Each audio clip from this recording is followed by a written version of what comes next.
from magic mushrooms, Starman, warp pipes, and Yoshi, this is a history of Super Mario.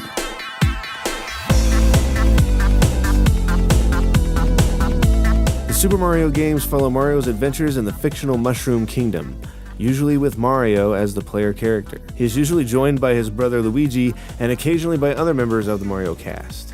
As in platform video games, the player runs and jumps across platforms and atop enemies in themed levels. The games have simple plots, typically with Mario rescuing the kidnapped Princess Peach from the primary antagonist Bowser, and I'm kind of starting to wonder if Princess Peach has something going on with King Koopa. See, that's what I think's going on. I mean, it's been like 15 games, and almost every single one, you're rescuing Princess Peach. Not all of them, but almost all of them. It's like, you don't get kidnapped by accident almost 15 times. Like, for God's sakes, lady. Shouldn't have the heart to tell Mario, because Mario goes through 8 levels and 4 worlds in each level, and he finally gets there, and she's like in bed with Koopa, and then all of a sudden here's Mario, and she's like, oh my God, you're here to rescue me from the bad guy. That's so sweet. Oh my God. What do I do? You tell him the truth, Peach, and you stop being a little tramp. The first title in the series, although not the first Mario game, but the first Super Mario Bros. Game, was released for the Nintendo Entertainment System in 1985 and established gameplay concepts and elements prevalent in nearly every Super Mario game ever since. Mario first appeared as a carpenter, not a plumber, as a matter of fact, named Jumpman in the Donkey Kong series. There was also a time when Mr. Miyamoto wanted to call his flagship hero Mr. Video. But the original name of the character we all know and love as Mario was originally going to be Osan, which translates from Japanese to middle-aged guy. Where was the imagination at this point in time, guys? Middle-aged guy?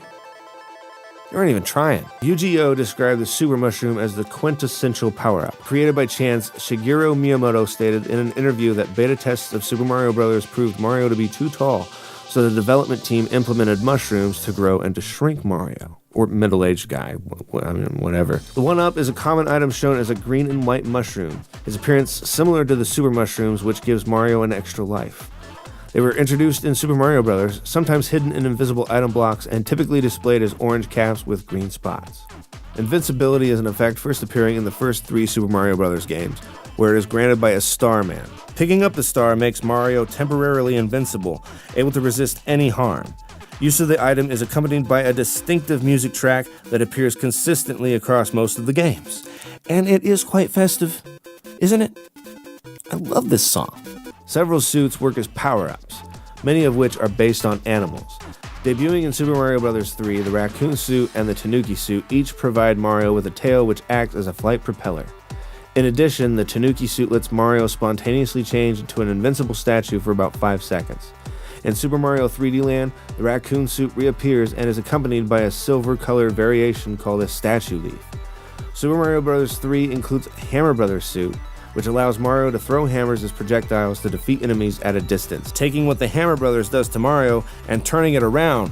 Yeah, take that. Oh, take that. That's what you get. That is what you get. Other animal suits include the frog suit, the penguin suit, the cat suit, and the bee suit. The warp pipe is a common method of transportation used in many of the Mario series games. Warp pipes can also contain enemies, usually piranha plants, and sometimes launch the player into the air. In early Mario games, such as Super Mario Bros., special, well-hidden areas known as warp zones contain pipes that allow players to skip several worlds at once. Yoshi has appeared as a mount to the player character in several Super Mario games since Super Mario World. Yoshis generally have varying abilities, including eating enemies, flying, and breathing fire. Miyamoto had originally wished for Mario to be able to ride a dinosaur in Super Mario Bros., but this wasn't possible due to the technical restraints of the system. The Koopa Kids have shown up off and on throughout the Mario games since Super Mario Bros. 3. But did you know that the Koopa Kids were actually named after musicians from wildly different genres? The hairstyle on one of the Koopa Kids reminded one of the developers of Ludwig van Beethoven, and thus Ludwig von Koopa was born. Next was the one with the glasses, which had to be Roy Koopa, an homage to Roy Orbison, who almost always wore glasses. Then Wendy O. Koopa was actually Wendy O. Williams, and Iggy Koopa was actually Iggy Pop. The one that looked like a loudmouth became Morton Koopa Jr., which was actually an homage to Morton Downey Jr. The Mouth. Morton Downey Jr., What does he have to do with music? He has nothing to do with music at all. But look at Morton Koopa Jr.'s face. Now look at this guy. This is Paul Stanley from Kiss. There's your musical reference. That's not just coincidence.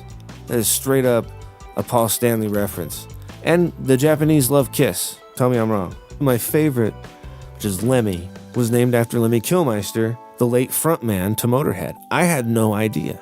Yumi Kojo Doki Doki Panic, which is translated as Dream Factory, Heart-Pounding Panic. The engine started as a Mario-style tech demo using a vertical scrolling mechanics as opposed to side-scrolling mechanics. Shigeru Miyamoto had suggested the inclusion of side-scrolling mechanics to make it more of a Mario concept. Nintendo entered a licensing deal with Fuji Television, and the game's development proceeded with Yumi Kojo characters. Many of the game's enemies have become generic Mario enemies, though they were never intended to be that at all. This includes Shy Guys, Birdos, Pokies, Bob-ombs, and numerous others. Some Mario elements had already been in place prior to the overhaul for America. Both POW blocks from Mario Bros. And Starmen from Super Mario Bros. Are frequent and powerful items that serve the same purpose as in their games of origin. The Super Mario Bros. Is one of the most popular and enduring series of all time. The series is ranked as the best game franchise by IGN and helped re-establish the video game industry after the video game crash of 1983. Super Mario Bros. Popularized side-scrolling video games and provided the basic concept and mechanics that would persist throughout the rest of the series.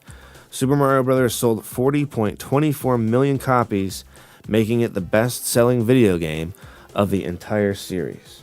Super Mario Bros. 3 is often regarded as one of Nintendo Entertainment System's greatest games. Nintendo Power rated the game 6th on their list of the 200 greatest Nintendo games. And Super Mario World also received very positive scores, with a 94.44 aggregate review score on Game Rankings. Super Mario 64, as the first 3D platform game in the Mario series, established a new archetype for the genre, much as Super Mario Bros. Did for 2D side-scrolling platformers. It is acclaimed by many critics and fans as one of the greatest and most revolutionary games of all time.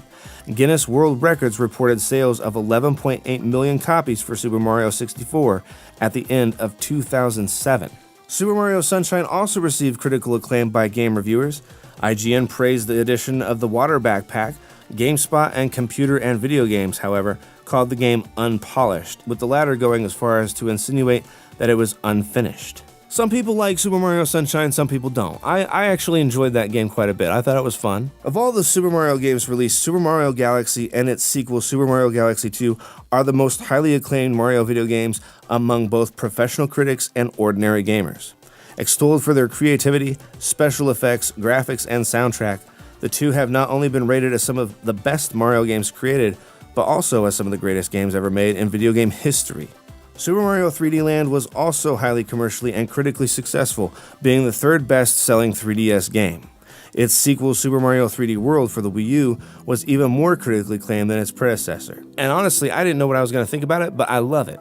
It's like the perfect cross between Super Mario World, Super Mario 64, and the original Super Mario game. It's like perfect. And they added the cat suit with a little bell, cute little Mario cat, cute little Luigi cat, cute little Toad cat. Come on, get out of here. Now, there was also a very silly lawsuit claimed against the Mario Brothers games. This was Brown versus Entertainment Merchants Association. The Electronic Frontier Foundation submitted an amicus brief citing social research that declared Super Mario Bros. To be a violent video game. Show those bitches Call of Duty. It was compared to Mighty Mouse and Roadrunner, cartoons that depict a similar form of violence with a little negative reaction from the public. I'm telling you, some people just want money. Some people just want money. Thanks so much for watching the video, guys. I hope you learned something, because I certainly did. That's one of the reasons why I love making these History of videos. If you haven't yet, go to my channel. You can find other History of videos there. You'll also find some custom cosmetic case mods that I teach you how to do, as well as me playing old retro games. It's just all things video games. Go over to my channel right now, check it out, click subscribe, and go ahead and click that little bell so you know whenever I upload a video. I usually try to do at least one video a week right now. If you did enjoy the video, if you did learn something, go ahead and give me a like, leave me a comment below, let me know what you think, let me know what other video games you would like to see a history of. Thank you again so much for watching, and I will see you in the next video.